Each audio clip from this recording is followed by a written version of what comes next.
kita. Siapa yang udah mandi? Aku. Sudah bersih? Sudah.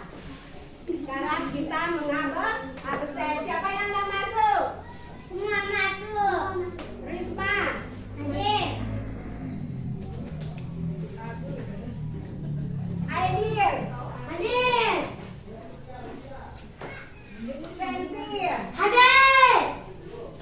Iqbal. Hadir. Ira. Hadir. Ya, sudah.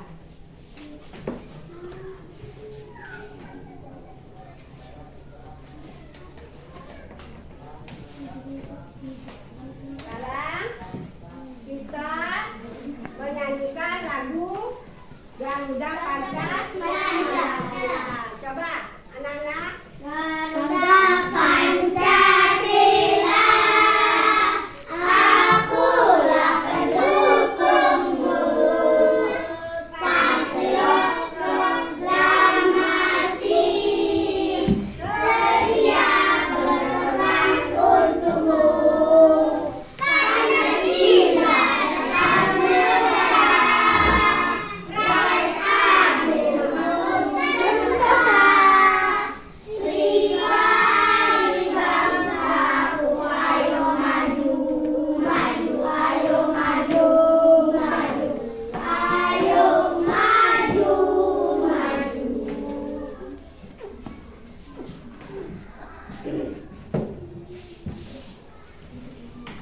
Sekarang kita belajar.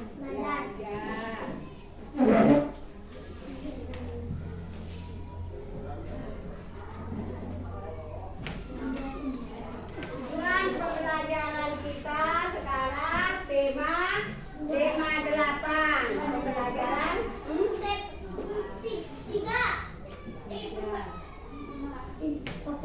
tema 8 kelas 4 subtema 3.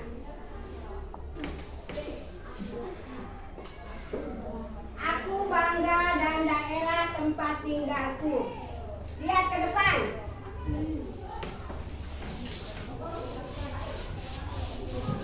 Kompetensi dasar 3.3 mengidentifikasikan kegiatan ekonomi dan hubungannya dengan berbagai bidang pekerjaan serta kehidupan sosial dan budaya di lingkungan sekitar atau provinsi. Ini di sekitar kita, ini di hubungan sosial atau budaya. Jadi di lingkungan kita ini terdapat apa saja isinya anak-anak? Ada rumah, Terus pepohonan, ada motor. apa? Motor. Terus kedua, 4.3 menyajikan hasil identifikasi kegiatan ekonomi dan hubungan dengan berbagai bidang pekerjaan serta kehidupan sosial budaya dan lingkungan di sekitar kita. Di provinsi di sekitar kita contohnya pohon kelapa, pohon pisang. Ini adalah contoh dari lingkungan di sekitar kita. Tujuan pembelajaran melalui kegiatan membaca cerita fiksi yang berjudul Nelayan dan Ikan Emas. Ikan Emas menganalisis tokoh-tokoh dalam cerita fiksi, peran tokoh dan hikmah dari cerita tersebut. 2. Melalui kegiatan berdiskusi mengenai tokoh-tokoh dalam cerita fiksi, siswa sekarang perhatikan gambar di depan. Lihat gambar di depan itu. Ini gambar apa namanya nih? Ini. Perhatikan gambar apa ini? Guru, polisi, dokter, Pengrajin, guru, dokter, polisi. Kalau ini namanya yang menghasilkan jasa.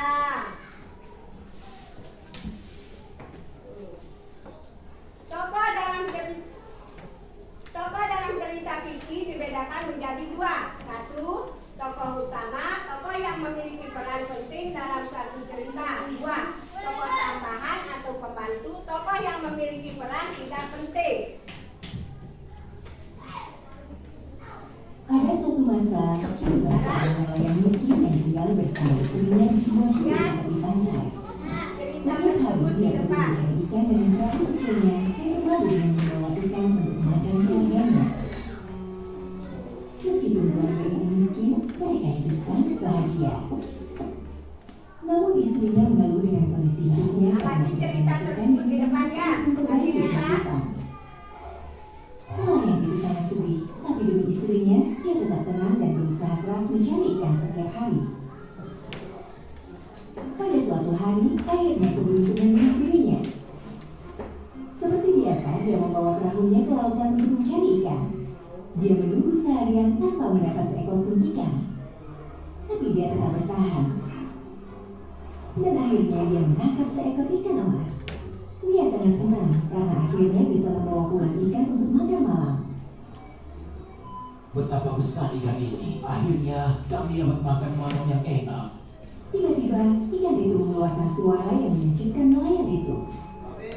Tolong, aku hanya ikan kecil. Tolong lepaskan aku. Kau bisa bicara? Sungguh aneh ada ikan bisa bicara. Bagaimana kau bisa bicara? Iya benar, nelayan tua. Tolong selamatkan hidupku. Aku bukan ikan biasa, tapi ikan ajaib. Percuma memakanku karena dagingku tidak enak. Tolong lepaskan kembali aku ke air. Aku akan memenuhi apapun keinginanmu. Dengan kebaikannya, nelayan itu mendengar permohonan ikan itu. Dia melepaskannya tanpa mengatakan apapun. Baiklah, aku tidak tega memakanmu. Pergilah. Terima kasih banyak. Aku sangat berterima kasih kepadamu. Aku pasti akan membalasmu karena menyelamatkanku.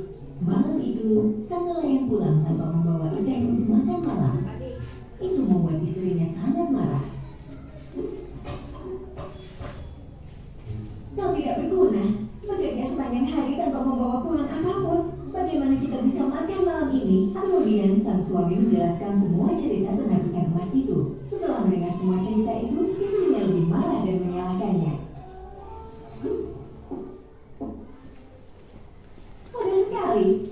Jika itu ikan ajaib dan kau melepaskannya, seharusnya paling tidak kau meminta rumah baru, bukan malah melepaskannya. Kau tahu gubuk ini hampir roboh kan? Sokan harinya, nelayan itu pergi ke laut. Dia memanggil-manggil ikan emas, walaupun sebenarnya dia tidak yakin ikan itu akan datang. Ikan ajaib, kau di mana? Aku butuh bantuanmu. Tapi setelah dipanggil, ikan emas itu segera muncul.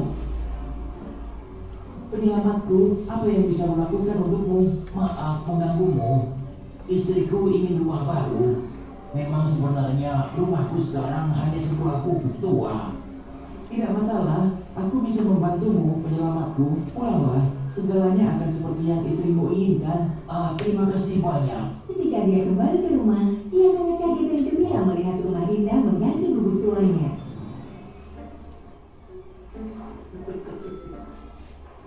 Tetapi segalanya tidak cukup baginya. Meskipun istrinya punya rumah luas dan hidup lebih baik, dia masih serakah. Dia mulai merasa kurang dan malu karena istrinya sangat serakah. Tapi dia masih mematuhinya. Sejak kapan istriku jadi egois begitu? Bagaimana cara memuaskannya? Dia pun pergi ke laut dan mengambil ikan emas. Sekali lagi, ikan emas mengabulkan permintaan istrinya.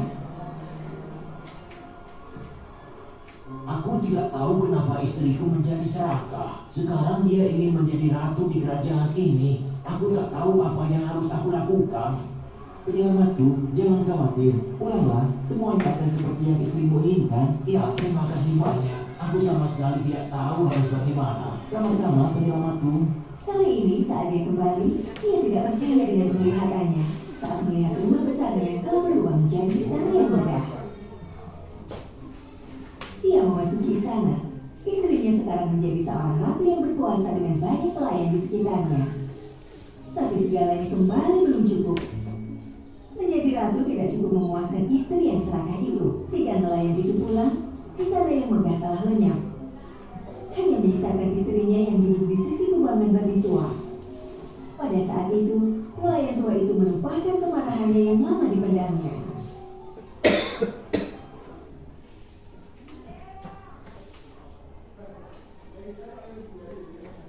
Sekarang ceritanya sudah selesai. Kita mengerjakan tugas.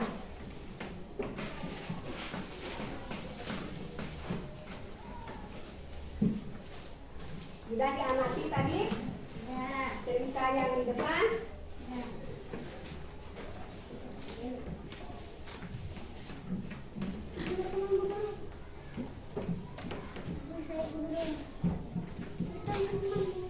Nama kelompok puisi kelompok yang kita kelompok.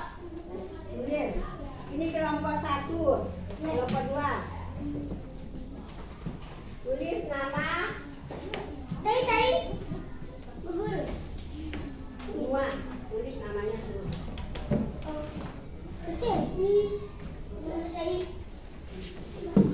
Saya kelompok guru. Ya, kelompok 2.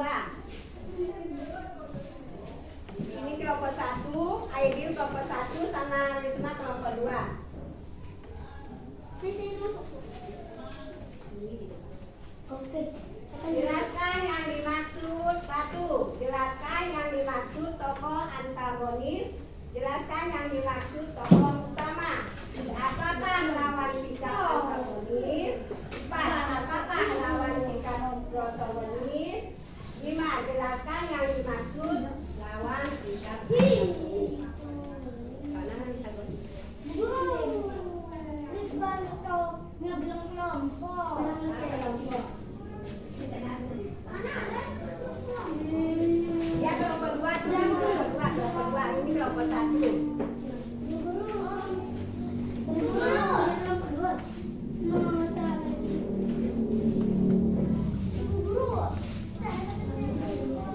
Iya, iya.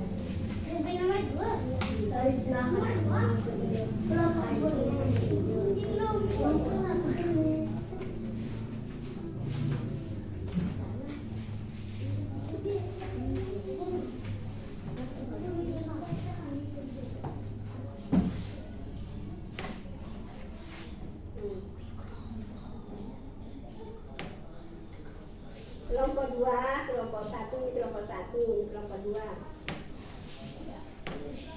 ini dia kegiatan.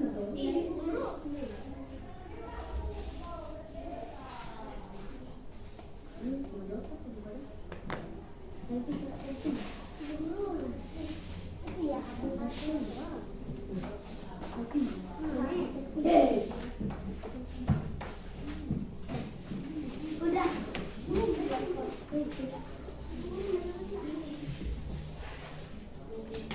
Guru, enggak tuh. Ya.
Nomor 2. Apakah lawan sikap antagonis?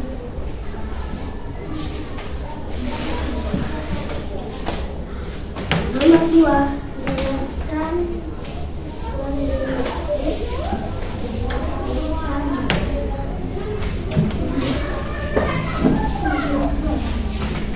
Ini aku ready. Ini.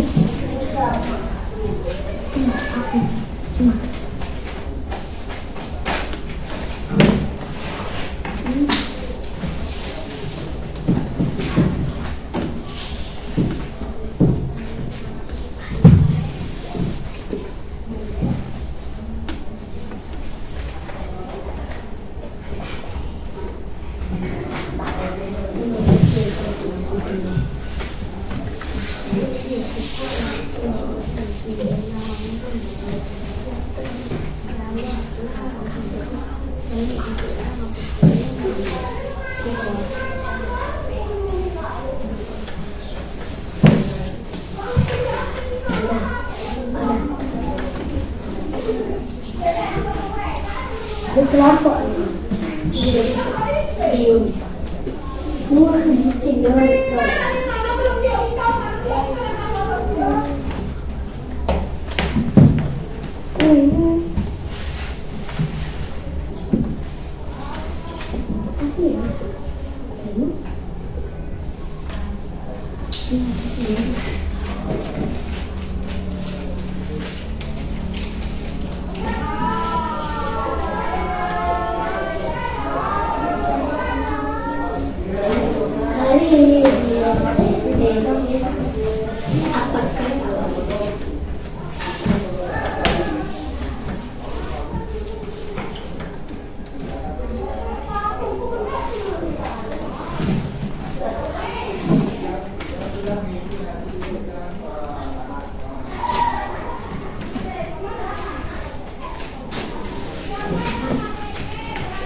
Lawan sikap antagonis. Antara yang baik dengan yang tidak.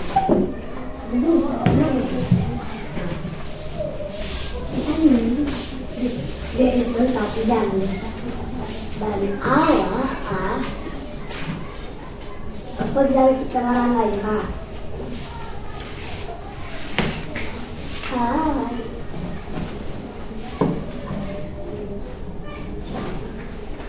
Salah, ini dia. Dia apa dia? Selfie, duluan selfie.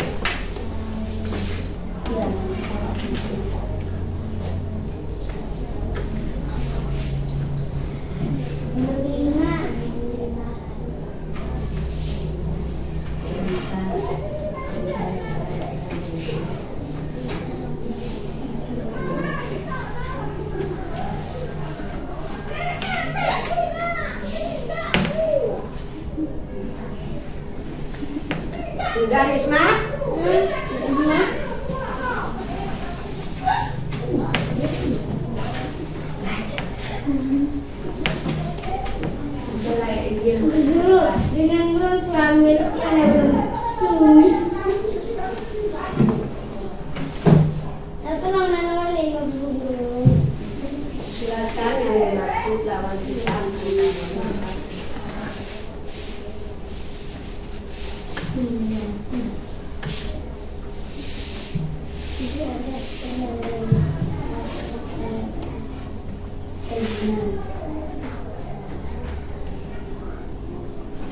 Nomor 3.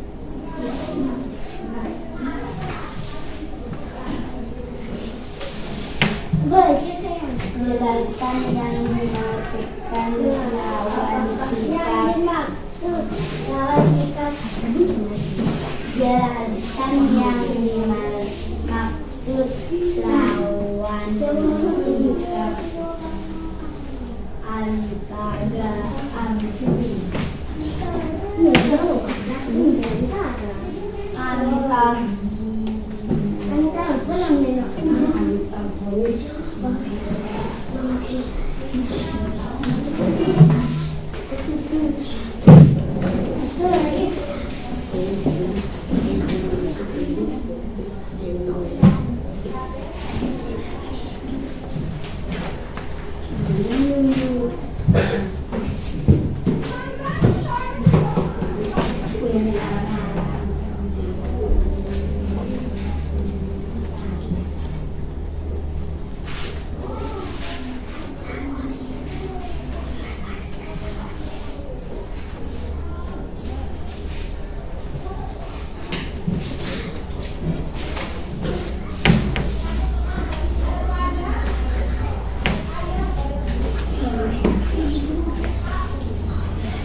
Dari depan.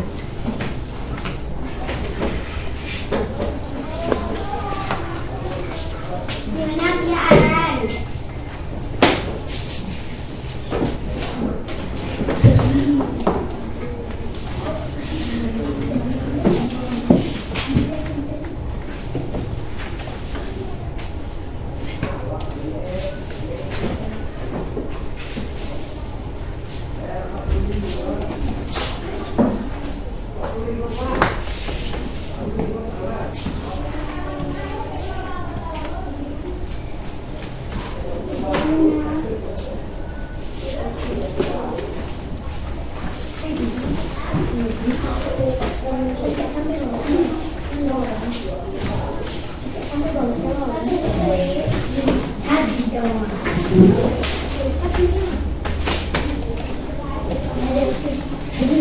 Terus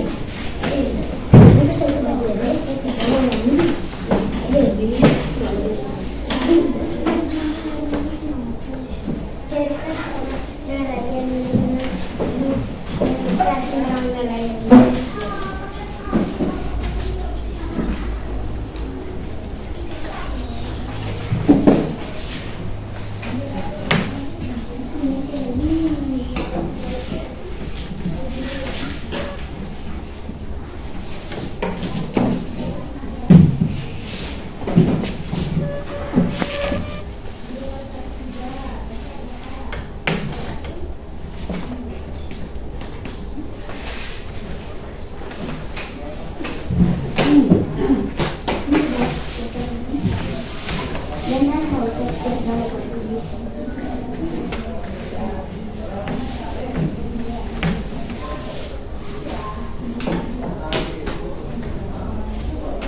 Udah, siapa yang belum?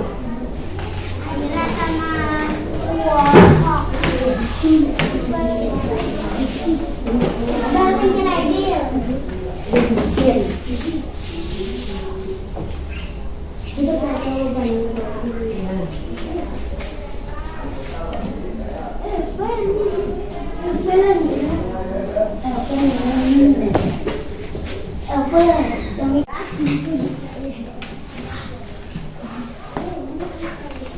Berarti putus-putus itu?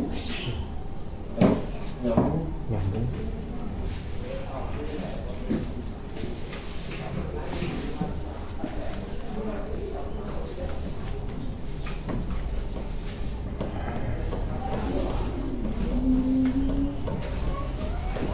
Udah Iqbal.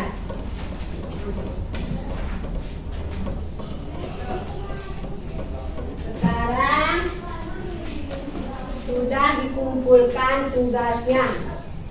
Nanti kita bahas atau jelaskan yang di depan yang kita kerjakan tadi. Nomor 1. Jelaskan yang dimaksud tokoh antagonis. Karena tokoh antagonis, yang namanya tokoh antagonis adalah pemeran yang baik dan yang tidak baik. Yang mana dikatakan baik seperti orang mengaji, orang zikir. Nenek, Kakek. cari ikan. Sedangkan apakah lawan sikap antagonis? Sikap antagonis ada yang baik dan ada yang tidak baik. Tokoh atau cerita yang tidak baik dan yang baik. Seperti contohnya yang tidak baik. Tokoh pencuri. Kalau yang baik Mengaji. sholat. Itu contoh dari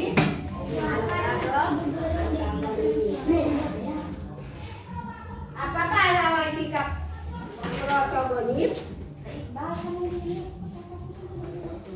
Sikap protagonis itu nama-nama tokohnya, tokoh cerita, pemeran utamanya, protagonis. Jelaskan yang nomor 5. Jelaskan yang dimaksud lawan sikap antagonis antara yang baik dengan yang tidak baik.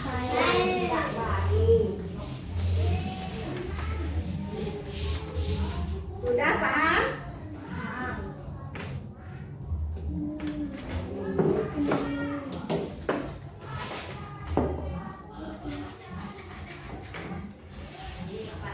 Wih, oh. Tutup apa dulu? Kalau sudah selesai, kita sekarang berdoa. Sikap yang baik, duduk yang rapi. Taruh bukunya di dalam meja.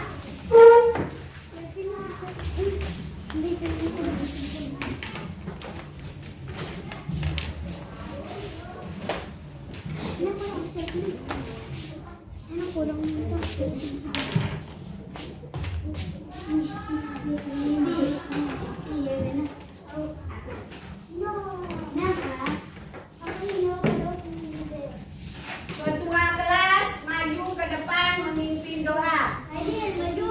Maju ke depan.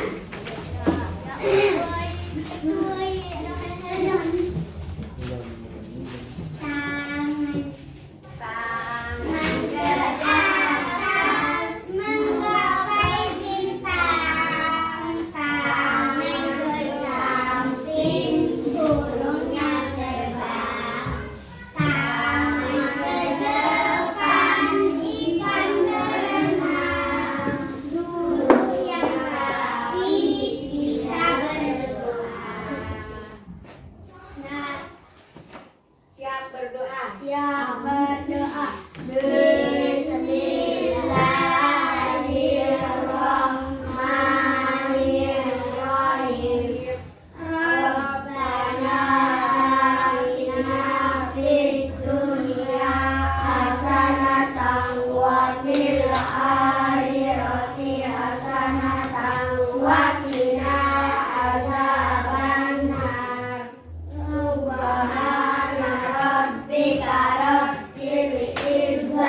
Pegang aku.